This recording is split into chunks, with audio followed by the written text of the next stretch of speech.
They warned us never to whistle at night, never to answer a voice that sounds like your mother when your mother is already asleep, and never, ever, to look up when you hear the wind laughing. Because in Umuokairai village, night does not belong to humans. It belongs to the old ones, the forgotten witches and wizards whose names were erased from family trees but never from bloodlines.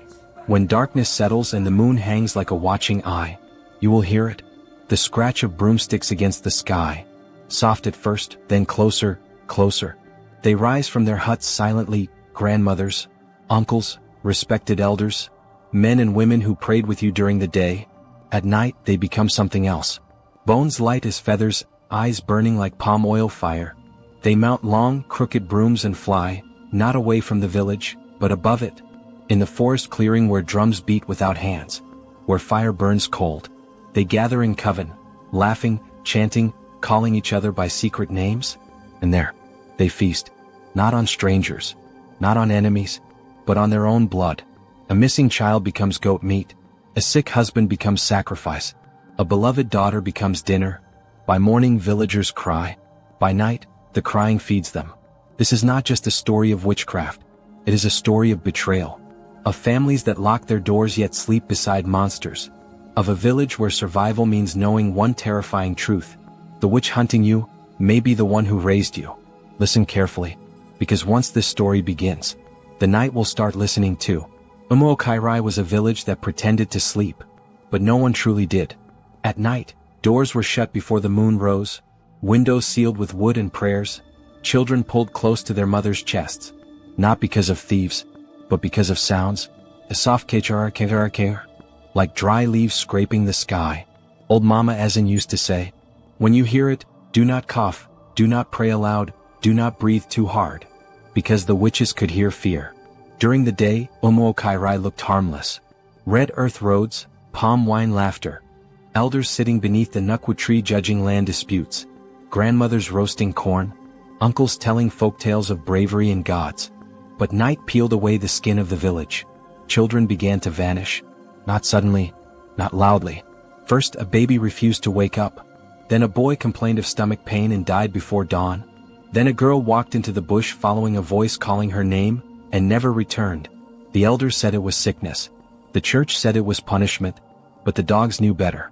Every night, dogs howled facing the sky, tails between their legs. Every night, the wind smelled of blood and smoke. And every morning, someone cried.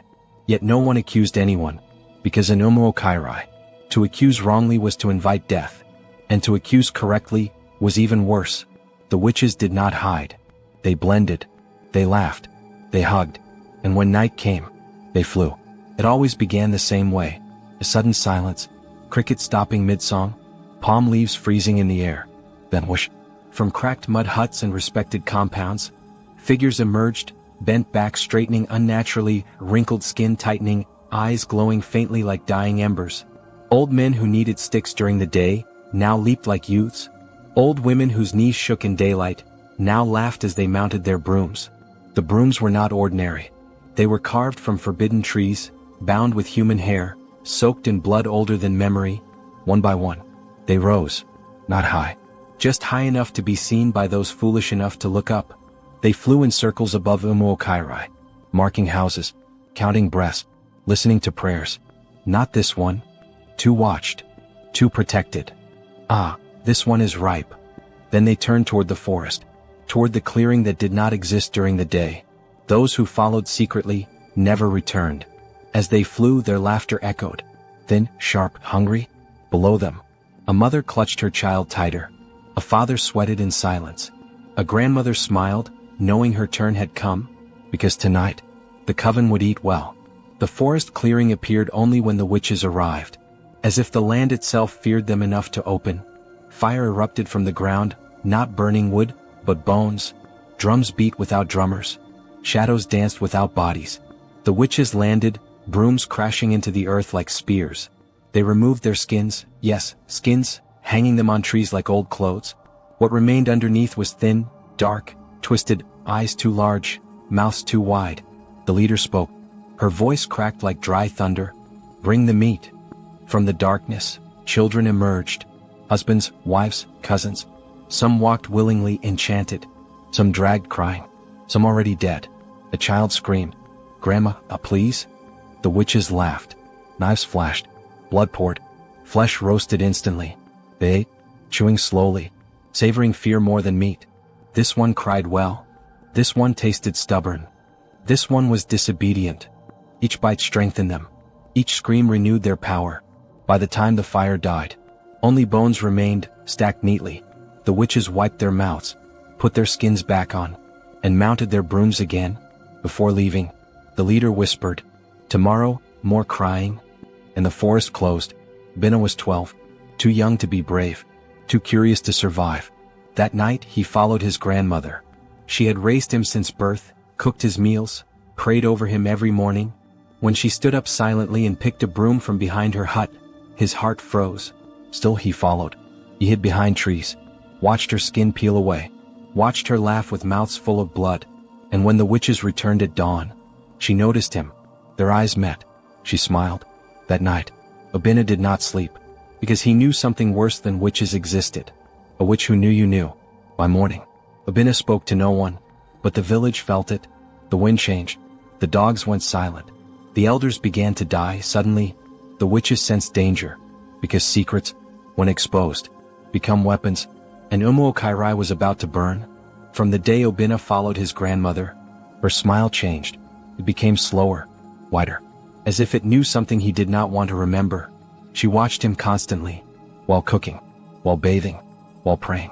At night, she placed her hand on his chest pretending to bless him, but Obinna felt it. Her palm was cold, too cold.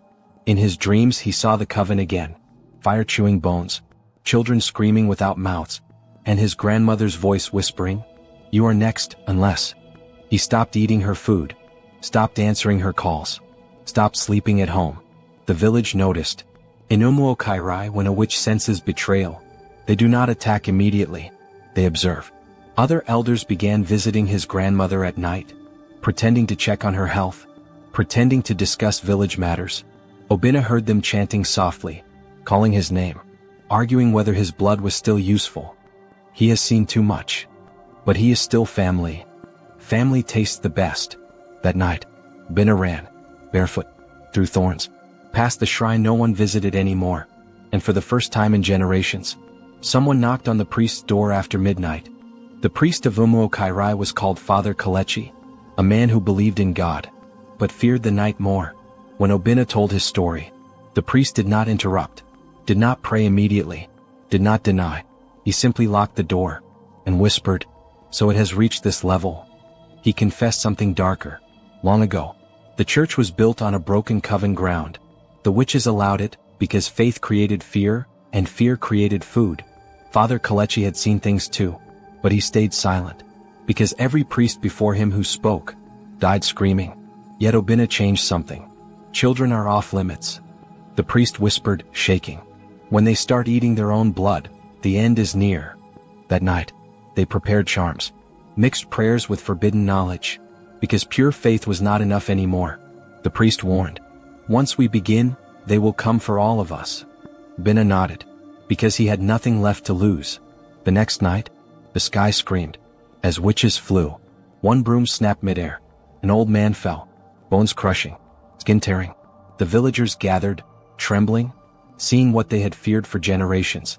A witch, suppose, helpless. The elders shouted, "Kill him, burn him." But before the fire touched him, he laughed. "You think this ends us?